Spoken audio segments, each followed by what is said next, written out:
Ladies and gentlemen, welcome back to Sanyin Podcast. Today, I'm joined by the amazing Jonathan Kadje, who is a civil engineer, he's a musician, president of Cameroonians in Xi'an, a lot of things. Mr. Jonathan, you're welcome to the podcast. Thank you very much. Thank you for the invite as well. It's a pleasure for me to be here with you guys. Okay. First things first. For someone seeing you for the first time, of which there are very few, how do you introduce yourself? Well, I don't know if I'm that popular for now. I'm Jonathan Kadje, as the humble host introduced me. I can say I'm a man of several different backs. I'm a civil engineer. I'm still a master's student, yet to graduate. And I'm a musician, as you said. I like music a lot, but I'm also an entrepreneur, studying in China. Sometimes you have to run up with certain corners to do something. I'm an entrepreneur. I'm the president of the amazing Cameroonian community of Xi'an, and I'm a vlogger as well, or a media person. I don't know if I can say vlogger, but I'm a media person. Okay, let's start with the vlogging part. You have a nice talk show. I usually see it. You bring guests who have published a lot of papers, and I just want to know. Tell me about your talk show and what inspired you to start it.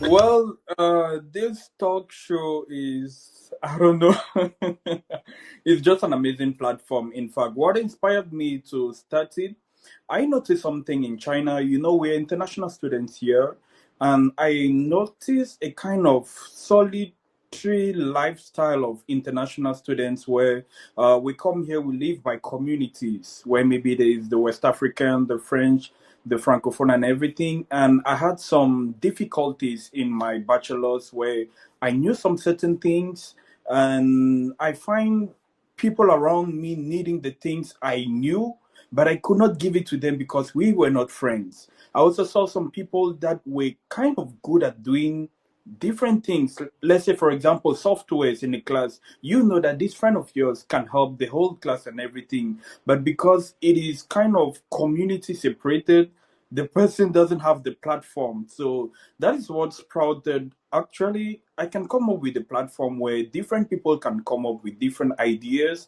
especially for the foreign or African. Now I'm even global, it's not just African, especially for the African community where we can share our different potentials and help people even beyond our close or friendship zone.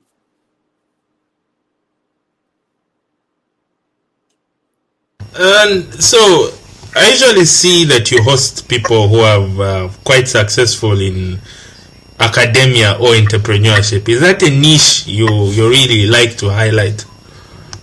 Yeah, exactly. Entrepreneurship and academics. Mostly, as I earlier said, the first click was like, okay, academics. I have to find a way to bring all these people.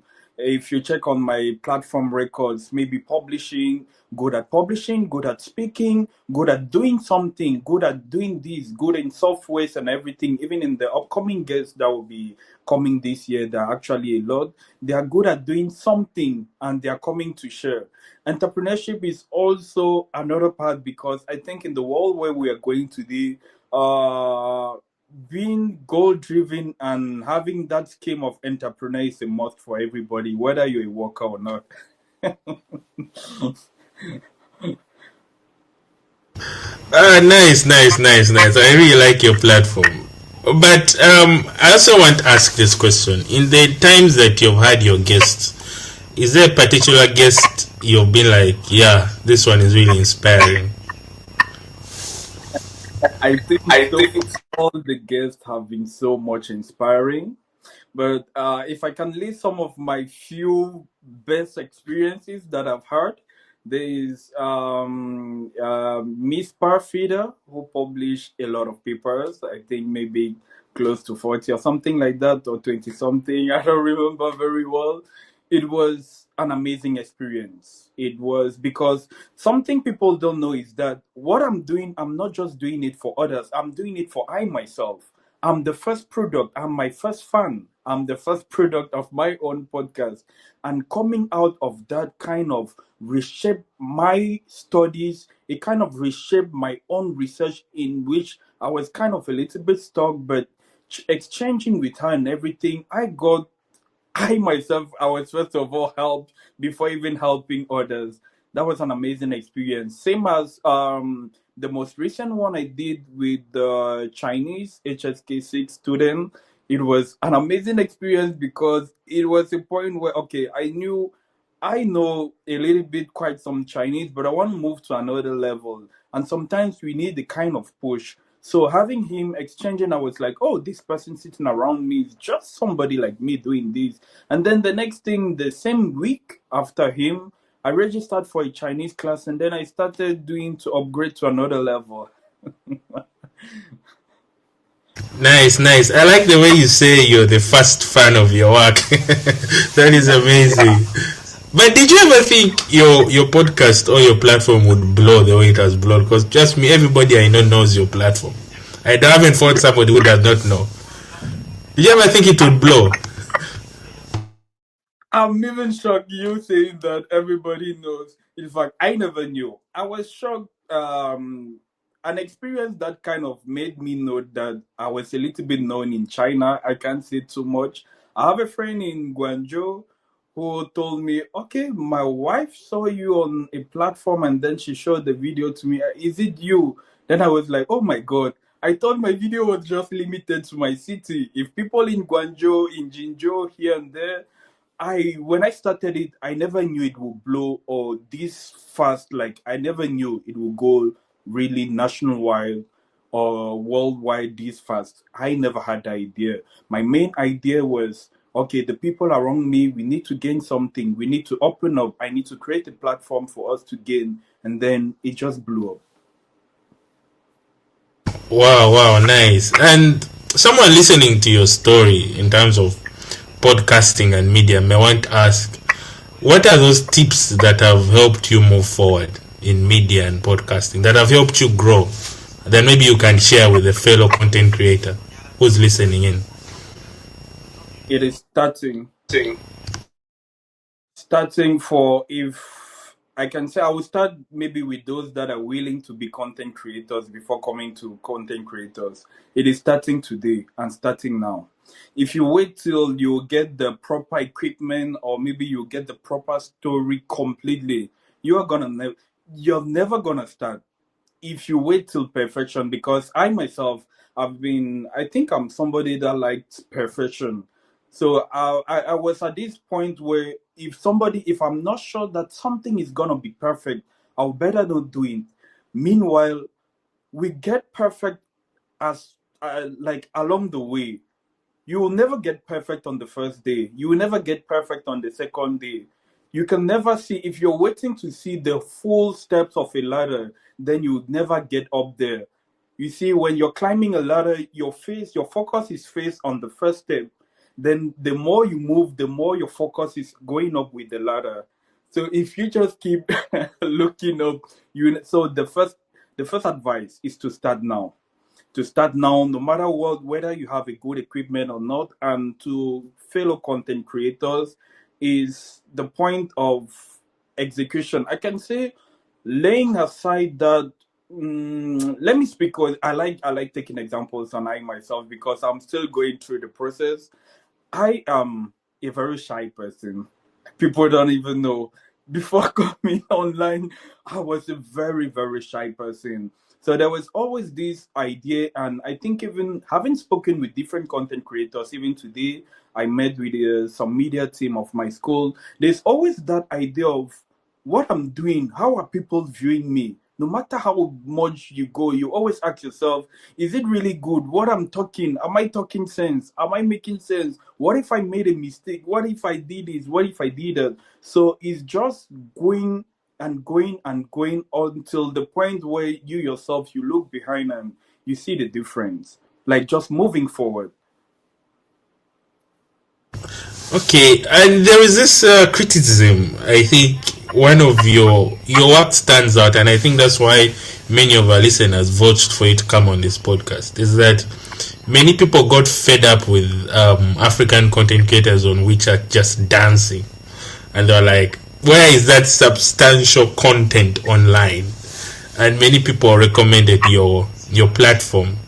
So, Wow. how do you see African content on Chinese platform? What is your analysis? I think I did a video on that, and if I had spoken my heart like from deep inside, I'm sure my brothers would have maybe come against me. But I sometimes when I really sometimes when I look at WeChat channels and I see African videos and everything, I just scroll like rapidly. I'm being honest with you because I'm kind of ashamed inside, deep inside me. What people don't know is that we here as foreigners, we are ambassadors of our cultures. Whether you want it or not, it's not by decision. What you do will affect those that comes after you, or even affect those that are there around you. So seeing people just dancing and doing those kind of things, it kind of give a certain leverage to those criticizing us or those communities to think that this all what we can give. In fact, I'm not against, I like music, so I'm not against maybe people dancing and everything, but is it all what we can give? Is it all what we can show? Why are you an engineer and you cannot show your engineering work on Richard, then you will just show the dancing styles? Why are you, I don't know, a businessman, an entrepreneur, and you cannot show it? What people usually don't know is that the way the media is, we judge what we see. We don't judge what we perceive or maybe what you want us to judge. We judge what you see. If you have your, even when you're shooting a video, if you have an idea you want to portray to people, and while speaking, that's not really what is coming out, we're going to judge you based on what you're saying, not based on what you thought while you were shooting the video.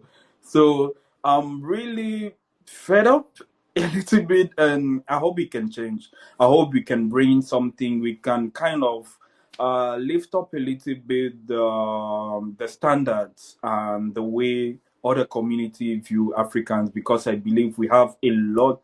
Look at the kind of people I'm bringing on my platform, and they are there in the dark, and I believe we have a lot to show than dancing.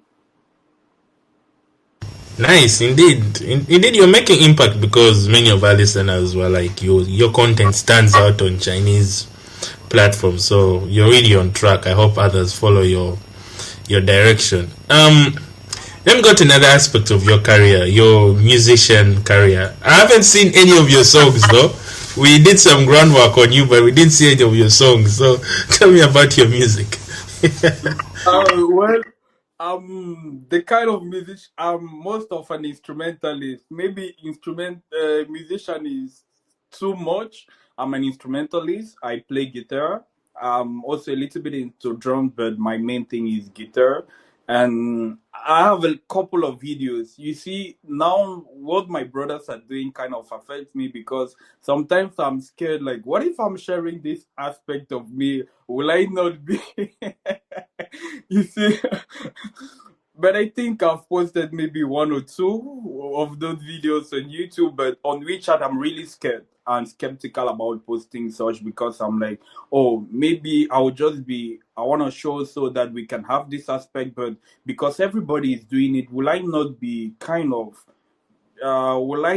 compared or maybe put into the fit into the same bucket with those people? That's why I prefer to lay that part a little bit down.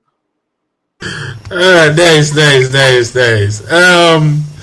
You seem to be a man who's doing a lot of things. Like every day, I learn something new from you. And then there is the entrepreneurial part of yourself. You say that when you're in China, we must hustle. So tell me about your hustle. Maybe someone can learn something, or you may get a client. Yeah, as students in China, we are not allowed to work. Um, so basically, we need to live. In fact, for some people, scholarship is enough. For others, it is not. And even for those that's enough, it depends on your goal and the kind of investment you want to make. If you're somebody who wants to be investing while schooling, you want to have a certain leverage, maybe at the point of graduation. I think I did a video yesterday where I said I received an advice from an elderly person that told me if your certificate is the only thing you have at the point of graduation as an international student, then you're failed. You need something else. It's not always financial, it can be in any other aspect. But because the world today also revolves around world and finances, it is also an aspect we should consider. So, being an entrepreneur, I can say for me it was by force because you have to make it by force and everything. It hasn't been something that it's easy, or it hasn't been easy, because being an entrepreneur in China, I think you need to have a very good mental health. And what I mainly do as an entrepreneur, I'm a middleman. I've been into it since I can say 2020 during the COVID, but I really mainly started in 2021, where I offer my services into buying, shipping, and deliveries. I think it is still in progress, but I'll be coming with my structure and everything in few days. This also a platform to maybe those that will be willing. I'll be sharing them on all my international platforms. Yeah, I'll be coming up. I'm still building it. So I'm into my main entrepreneurship thing is middleman, buying and selling. I'm also into the shipping sector. A couple of times I've been a guide. Yeah, a couple of times I've been a guide in China, and translation, French, English, Chinese. Okay. It's funny when we posted your video your picture on our platform. We received two questions. The first question was, "Hi, how are you? Thank you for bringing Jonathan." The second question was about something that you said earlier, that your video of yesterday, of where you said international students should not have a degree, and this person was saying not everyone is gifted in, let's say, in business or what. So what else can they do? Because they feel they are not gifted in other things, but they're also not contented with just academics. So what would you say to that? That's a very. I think I didn't maybe in the not willing to have a long video. I didn't explain it very clearly, but I will just explain it here since you're giving me the platform. When I talked about having something aside the certificate, it is bringing a value to the community, bringing an extra value to the society. The way the world is being shaped today, certificates, grades, and everything. How is this academic thing? Is that we are giving you something and we want you to give us back to know how well you have crafted. And AI, sorry to mention it, but AI today is coming to, I can say, just spoil everything, because today, even with AI, you're not obliged to learn what you're going through, or maybe your major. With the help of AI, you can just do all these things.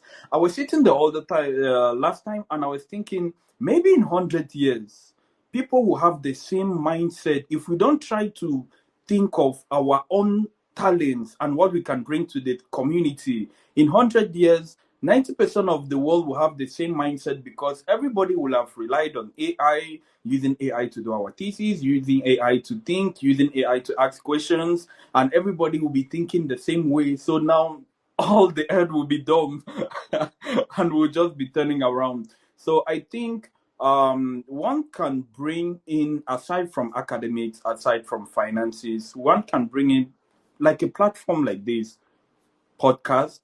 It can be a show, it can be handwork, it can be anything, in fact, anything that brings in a plus to the society, that brings in a plus to, even if it's not the society, to your own family, to your community, to the near about. That's basically what I was talking about.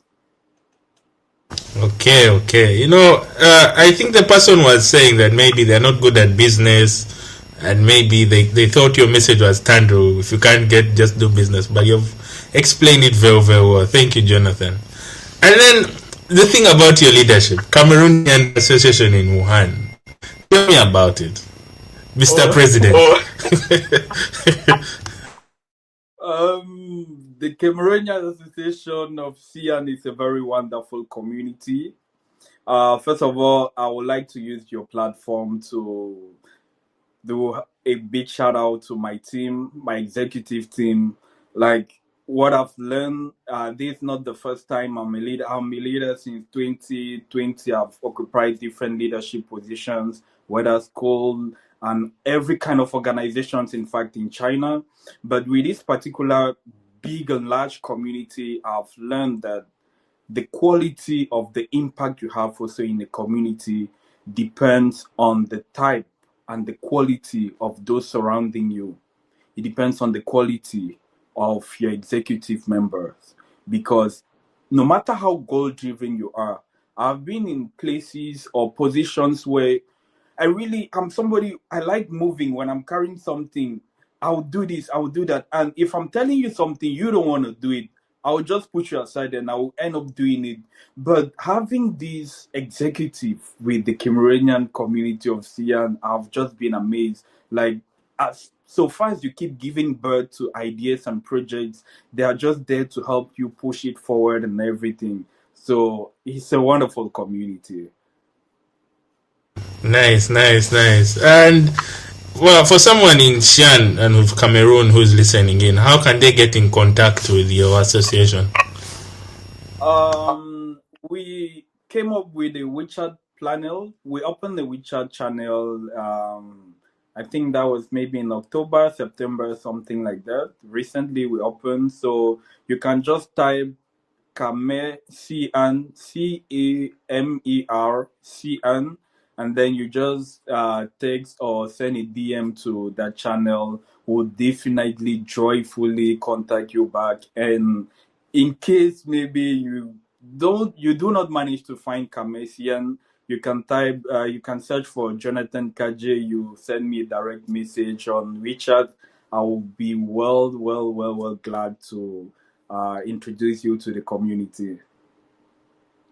Nice, nice, nice.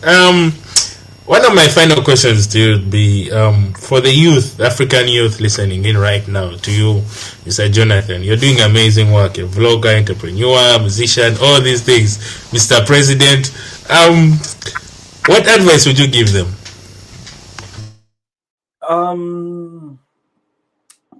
The first advice I can give to a young African listening to me is having visions. I know when we talk, we hear about visions and goals every day, and sometimes it's difficult. I've spoken a lot of time with people, and I'm like, I'm not good at doing anything, or I don't have a vision. Having a vision is something that if you don't have a vision, it will be difficult for you to clearly set a path or maybe distinguish yourself in a society. It will be very difficult. And for you, an African, you listening to me, in case you find yourself where you're like, okay, at this point, I don't have a vision or I don't know how to get it, just get busy at doing something. Get busy at doing something. Get involved in something. Sometimes you never discover your worth or your value just being idle. You always discover it while doing something. So get busy. Whether in academics, not necessarily in academics, anything that pleases you, anything that passes through your mind. And it is while doing it that you kind of, okay, you find it and you can find your vision and find what you like. And another thing I can say is building the team spirit. I've noticed sometimes when I look at other communities, we say the diaspora is the community that help in building China. I'm also looking at the Lebanese community, which is doing very well abroad. Each time you hear about Lebanese, whether in Africa or other communities, they will go and they will have a community where they contribute, they do all these kind of things. I personally know a lot of solitude, wonderful African youth. But everybody wants to prove his way on his own path. We cannot all be the light of Africa individually. But if we combine our lights together, what is true is that the sun that will be shining on Africa will be greater than other communities. So it is a call, maybe to other youths like me, whether through podcasts or anything, like coming together such that creating communities will help us to go further and faster. No, will help us to go further because alone we can go faster. But the reach now, that's the big issue and the big problem. Hey, nice, nice, nice. I really like that. Really like that. My final question to you would be, what makes you a proud Cameroonian? We call Cameroon le continent. What makes me a proud Cameroonian? I've visited a lot of cities in China. Recently, I was checking. I visited, I think, more than 30 cities in China. I visited a couple of countries as well. I'm somebody I like traveling. That's part of my hobbies. But something I've noticed is that Cameroon is the only place so far that I've visited that reminds me of the earth in its complete fullness. Whether I've visited places where, for example, there's no water, like water bodies, I mean, or maybe where there's no desert, where there's nothing, but Cameroon has everything. Each time I connect to Cameroon, I feel like I'm touching the center of the earth. When I turn around, I can see everything.